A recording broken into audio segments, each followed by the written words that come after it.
कोई भी सपना साकार करने के लिए सबसे जरूरी है सही कोच का होना। चुनिए दक्षिण कौशल क्लासेस को और करें अपने CGPSC and SSC railway exams का सपना साकार। Download the app now.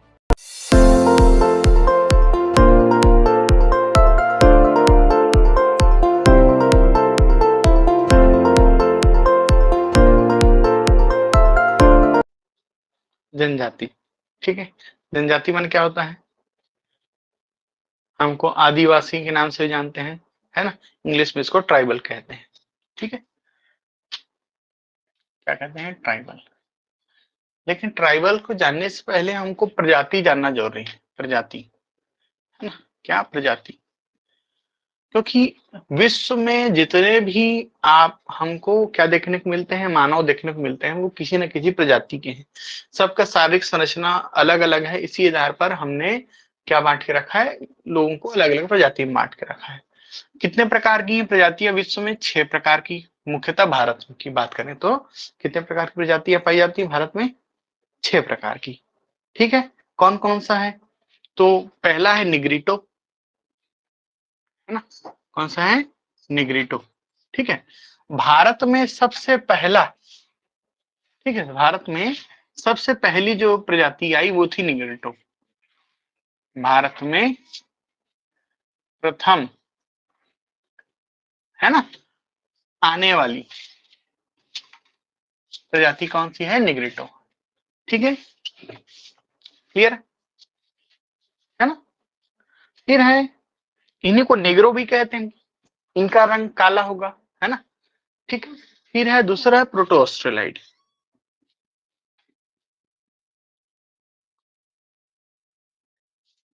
कौन सा है? प्रोटो ऑस्ट्रेलाइड, ठीक है। प्रोटो ऑस्ट्रेलाइड को आग्नेय या ऑस्ट्रिक भी कहते हैं। प्रोटो ऑस्ट्रेलाइड जो है भारत की अधिकांश जनजाति, भारत की अधिकांश जो जनजाति है वो इसी समूह के अंतर्गत आती है। कौन से? प्रोटो ऑस्ट्रेलाइड, है ना। हो गया। फिर तीसरा है मंगोलियाड। मंगोलियाड प्रजाति के लोग पित्त रंग के दिखेंगे, ये चौड़े सिर वाले होते हैं प्रोटो ऑस्ट्रेलाइड। मंगोलियाड जो छोटी हाइट होंगे थोड़ी। मंगोलियाड प्रजाति के लोग कैसे दिखेंगे आपको? पित्त कलर के दिखेंगे, है ना। और भारत में अगर इसकी बात करें तो पूर्वोत्तर भारत, पूर्वोत्तर और हिमालय क्षेत्रों में आपको ये प्रजाति देखने को मिलती है। इस तरह की प्रजाति के लोग देखने को मिलते हैं, ठीक है। कौन सा? मंगोलियाड। क्लियर। फिर है चौथा है भूमध्य सागरीय। भूमध्य सागरीय द्रविड़ प्रजाति, ठीक है। ये आपको मध्य भारत और दक्षिण भारत में देखने को मिलती है।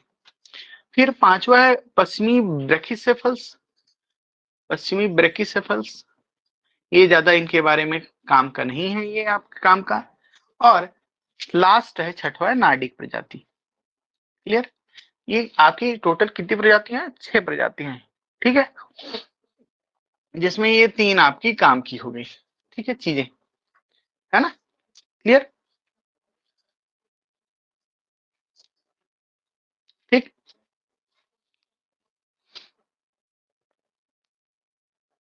अब देखो, भाषाई आधार पर अगर हम बात करें, है ना,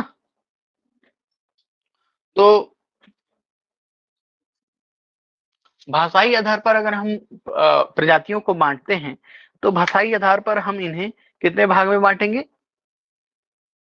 क्षेत्रीय आधार पर भी बांटते हैं, मध्य भारत, दक्षिण भारत, पश्चिम भारत, उत्तर पूर्वी द्वीपीय, ये सब भी बांटते हैं, लेकिन वो काम का नहीं है, वहां से क्वेश्चन भी आपको आने का नहीं है, ठीक है। ठीक है, ये तो हो गया भैया कि प्रजाति कौन कौन सी पाई जाती हैं, उनका महत्वपूर्ण चीजें क्या है। आप याद रखिएगा कि भारत में आर्यन समूह की जो भाषा बोली जाती है, भारतीय भाषा परिवार की जनजातियां सबसे ज्यादा निवास करती हैं, याद रखना। भारतीय भाषा परिवार या आर्यन समूह, ठीक है, आर्यन भाषा समूह। जैसे मैं चलो आपको बता ही देता हूं, इसमें कुछ भाषा समूह के आधार पर भी आपको पूछेगा। ये तो हो गया किसके आधार पर? शारीरिक संरचना के आधार पर हमने देखा, है ना, शारीरिक संरचना के आधार पर देखा। अब अगर हम बात करेंगे भाषाई आधार पर जनजातियों की उपजातियों के विभाजन की, तो भाषाई आधार पर अगर हम देखें तो पहला है आपका आग्नेय या ऑस्ट्रिक, है ना, क्लियर है। इसमें कौन कौन सी भाषा आती है, तो संथाली है, संथाली, ठीक है। संथाली के बाद है हो, मुंडारी, गोंड, गोंडी जो है ना, गोंडी भाषा या ठीक है। खड़िया है, संवरा है, ठीक है, खड़िया है, संवरा है, गदबा है ना, ये सब आग्नेय या आस्टिक भाषा परिवार के हिस्से हैं। कौन कौन से, संथाली, हो, मुंडारी, गोंड, ठीक, क्लियर है ना। कौन कौन सा, संथाली, हो, मुंडारी, गोंडी, क्या, संथाली, हो, मुंडारी, गोंडी, खड़िया, संवरा, गदबा, ठीक, ये आग्नेय आस्ट्रिक परिवार के हिस्से हैं, है ना। इसे ही आर्यन समूह की भाषा भी कह सकते हैं, आर्यन समूह, ठीक है, क्लियर। फिर है तिब्बती चीनी परिवार। तिब्बती चीनी परिवार में आपका नहीं आएगा क्वेश्चन, इसको छोड़ दो। फिर है आसामी, इसको भी छोड़ दो आप, इसमें भी क्वेश्चन नहीं आएगा। द्रविड़ भाषा परिवार, मैं डायरेक्ट द्रविड़ पर आता हूं, और द्रविड़ परिवार की भाषा परिवार वाली बोली में आते हैं कोरवा, ठीक है, हो गया। कुरुख, कोरवा, कुरुख, है ना, ठीक है। चलिए, ये इंडिया जनजाति में इतना पर्याप्त है।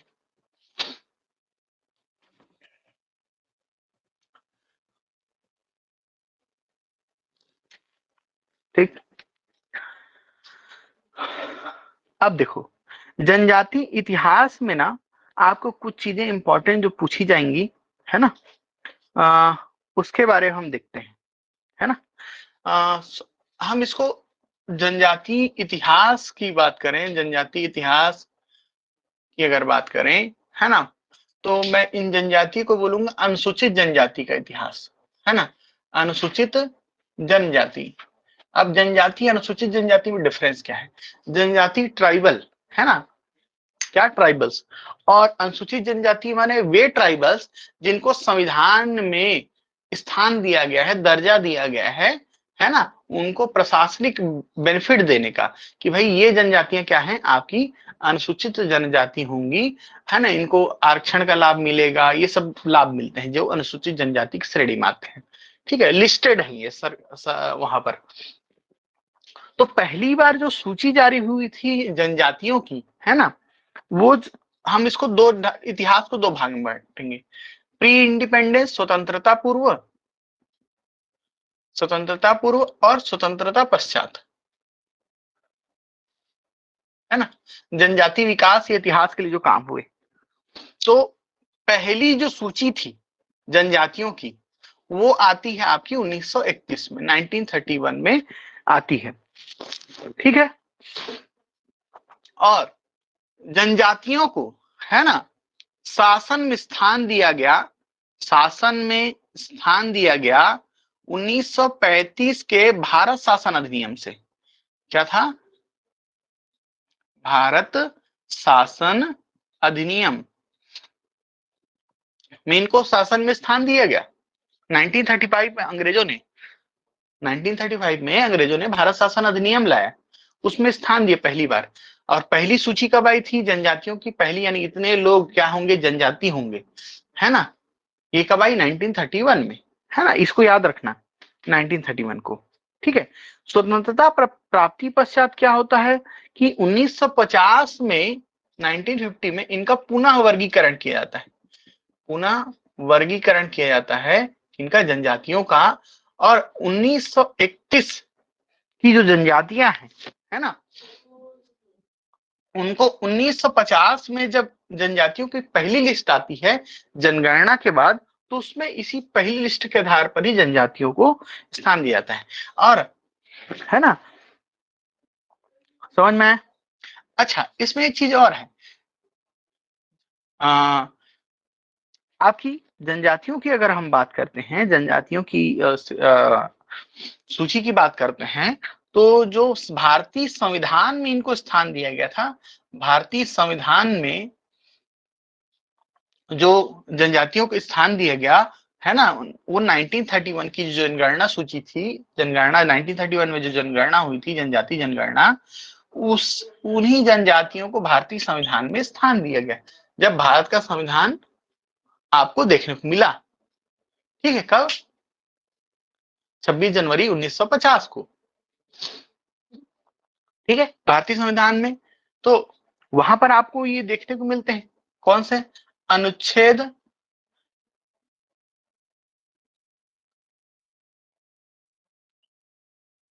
ठीक है,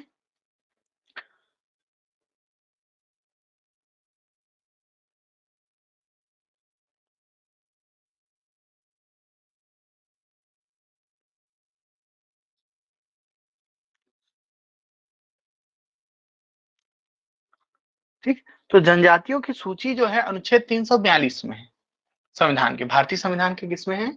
अनुच्छेद 342 में। ध्यान रखना, जनजातियों की सूची किसमें है? जितने जनजाति हैं, अनुच्छेद 342 की धारा 20 में जनजातियों की सूची आपको देखने को मिलती है ना? क्लियर? इसके तहत भारत में 720 प्रकार की जनजाति देखने को मिलती। कितने प्रकार की? 720 प्रकार की। ठीक है,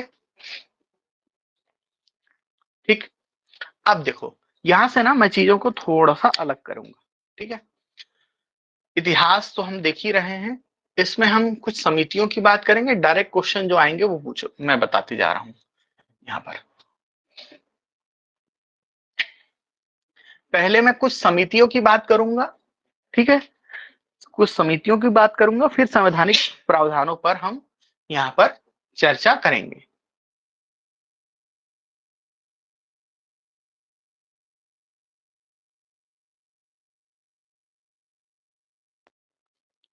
तो देखिए, जनजातियों के कल्याण हेतु गठित समितियां कौन कौन सी समिति है, ये ध्यान रखना, क्वेश्चन पूछ सकता है। तो जनजातियों की कल्याण हेतु गठित समितियों में सबसे पहली समिति थी एल्विन समिति। कौन सी? एल्विन। दूसरी है आपकी ढेबर समिति। कौन सी? ढेबर समिति। ठीक है, तीसरी है आपकी लोकुर समिति।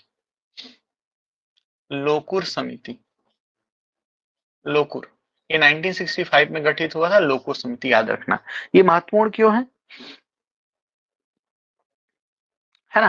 क्योंकि इसने ही जनजाति की परिभाषा तय की, नहीं, है ना, कि पहचान कौन कौन सी जनजातियां होंगी, विशिष्ट संस्कृति होगा, ये सब परिभाषा किसने थी?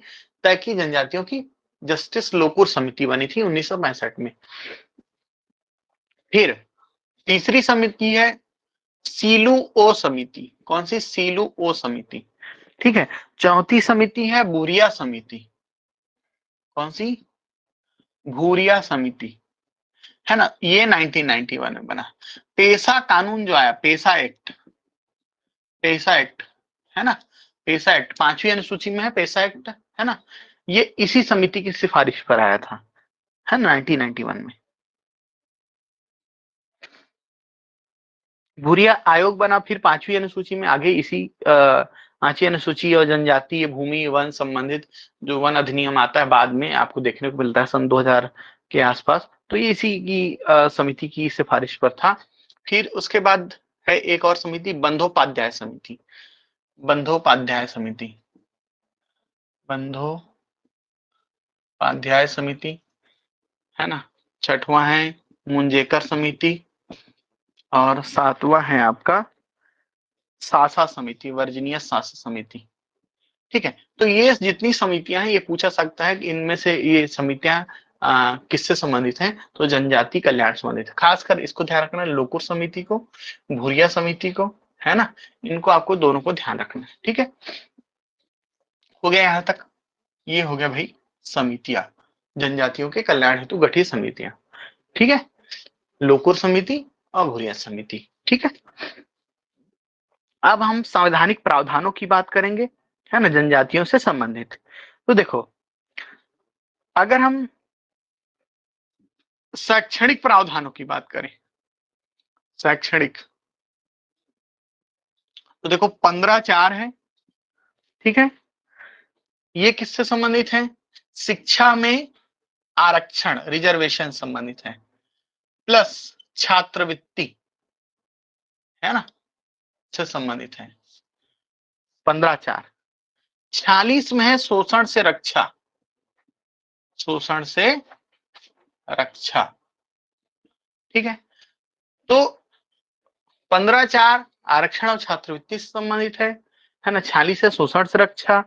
16(4) जो है नौकरी संबंधित है, नौकरी में आरक्षण की व्यवस्था की गई है 16(4) में। ठीक है,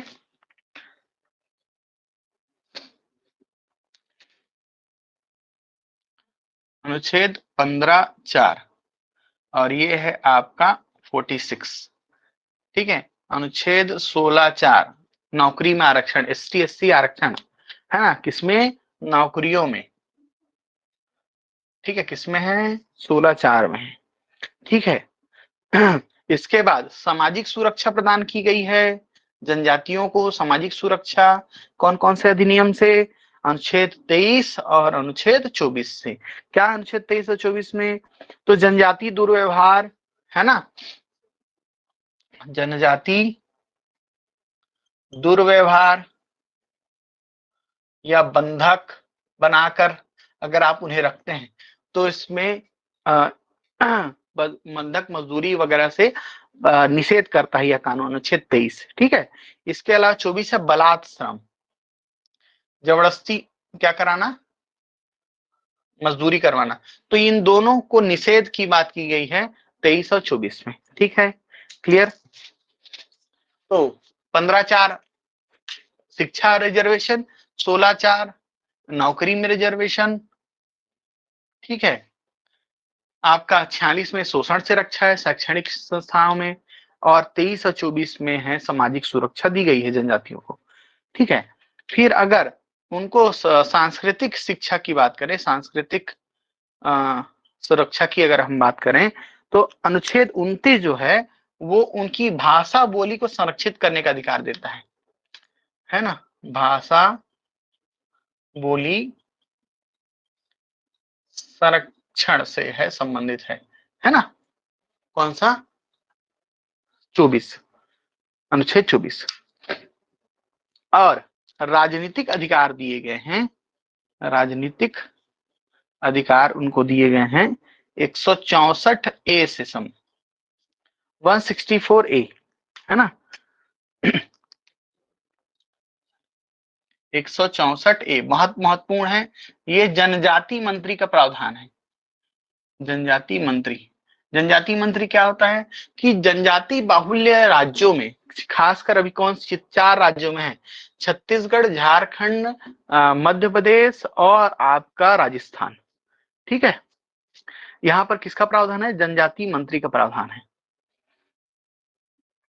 सॉरी, राजस्थानी, उड़ीसा, छत्तीसगढ़, मध्य प्रदेश और झारखंड 4 ही राज्यों में है ना, जनजाति मंत्री का प्रावधान है 164A। ये पूछता ही क्वेश्चन, 164A जनजाति मंत्री का प्रावधान है। ठीक है, 23, 24 और 29 ये सामाजिक सांस्कृतिक सुरक्षा संबंधित है। 15(4), 16(4) आरक्षण संबंधित है। ठीक है, क्लियर। अब चलिए राजनीतिक और बात करते हैं, और क्या क्या दिया गया है उनको सुरक्षा। तो देखो 243, 243D। ठीक है, क्या, 243D। 243 जो डी है वो पंचायत में आरक्षण संबंधित है, पंचायती राज आरक्षण संबंधित है ना, पंचायत में आरक्षण संबंधित, सीटों के आरक्षण संबंधित है। 243T नगर पालिका है ना, या नगर निगम या नगर पालिका है ना, या नगरीय निकायों में, नगरीय निकाय में अगर कहूं, नगरीय निकाय में आरक्षण संबंधित, सीटों के आरक्षण संबंधित है। ठीक है, 243T है ना, DT याद रखना है ना, DT, D में पंचायत में आरक्षण और T में है नगरीय निकाय में। 330 है लोकसभा सीटों में आरक्षण, लोकसभा सीटों में आरक्षण, ये सब आरक्षण है ना, रिजर्वेशन है, ये आरक्षण है सब, है ना, सीटों पे, है ना, सीटों का आरक्षण। और 332 विधानसभा सीटों में आरक्षण की व्यवस्था है, ये याद रखिएगा। 243 D और T पंचायती राज नगरीय निकाय, 330 लोकसभा, 332 विधानसभा आरक्षण की व्यवस्था की गई जनजातियों के लिए। ठीक है, ST SC आरक्षण है ना। इसके अलावा और अगर हम बात करें कुछ विशेष प्रावधानों की, तो 275 है, अनुच्छेद 275 है ना, ये जो अनुसूचित क्षेत्र है वहां विशिष्ट अनुदान की व्यवस्था करता है, विशिष्ट अनुदान की व्यवस्था करता है 275। और वहीं पर 335 जो है, 335 अनुच्छेद 335, ये जो है आपकी राज्य या संघ लोक सेवा जो है ना, राज्य या संघ लोक सेवा में आरक्षण की व्यवस्था करता है। ठीक है, और इसके अलावा पदोन्नति में आरक्षण भी इसी में ही है, अनुच्छेद 335 में। ठीक है, और लास्ट है 338 जो बहुत ही महत्वपूर्ण है, 338। 338 जो है वो है आपका किससे, राज्य अनुसूचित जनजाति आयोग, राज्य अनुसूचित जनजाति आयोग के गठन का प्रावधान है, किसमें, 338 में। तो एक बार फिर से रिवाइज करते हैं इसको। एल्विन समिति, ढेबर समिति, लोकुर समिति, सिलू समिति, भुरिया समिति, मुंजेकर समिति, बंदोपाध्याय समिति, सास समिति, ये समितियां हैं लोग जनजाति कल्याण। लोकुर समिति जनजाति की परिभाषा के लिए बनी थी, उन्होंने जनजाति को स्पष्ट किया। भुरिया समिति 1991 बनी थी, पेशा एक्ट इसी के उस पर आया था। 2004 के आसपास भुरिया आयोग भी बना था, जिन्होंने वन सेवा पट्टों वट्टों की बात की थी, है ना। ठीक है, वन में जनजाति प्रवेश वगैरह, है ना। फिर है शैक्षणिक 15/4 और आपका 46 शोषण सुरक्षा है, और 15/4 में आरक्षण और छात्रवृत्ति है। नौकरी में आरक्षण है 16/4 में। ठीक है, इसके अलावा 335 में है, कौन कौन सा, 16/4 और आपका 335। ठीक है, 23 से 24 सामाजिक सुरक्षा देता है, जहां जनजाति दुर्व्यवहार बंधक बनाने से प्रतिबंधित करता है। 23-24 जो है बलात् श्रम से प्रतिबंधित करता है, जबरदस्ती श्रम कराने से। 29 भाषा और बोली को संरक्षित करने का प्रावधान देता है। 164 जनजाति मंत्री का प्रावधान है। आरक्षण की व्यवस्था 243 DT में है, जहां पंचायती राज नगरीय निकाय में आरक्षण है। 330 लोकसभा में आरक्षण, 332 विधानसभा में आरक्षण। 275 ST क्षेत्रों में विशिष्ट अनुदान संबंधित है। ठीक है, वहीं पर 338 जो है राष्ट्रीय अनुसूचित जनजाति आयोग से संबंधित है। ठीक है, तो राष्ट्रीय अनुसूचित जनजाति आयोग कौन से में है, 338 में। ऐसे पढ़िए, राष्ट्रीय अनुसूचित जनजाति आयोग का प्रावधान किस में है, 338 में। जनजाति मंत्री का प्रावधान किस में है, तो 164A में है। ठीक है, राज्य लोक सेवा में पद में आरक्षण या पदोन्नति में आरक्षण किस में है, तो 335 में है। ठीक है, हो गया जी। तो ये बहुत ही महत्वपूर्ण है, आपके जनजातियों संबंधित प्रावधान के क्वेश्चंस आपको देखने को मिलेंगे ही। ठीक है, चलिए आज के लिए इतना ही, नेक्स्ट डे अपन मिलते हैं आगे।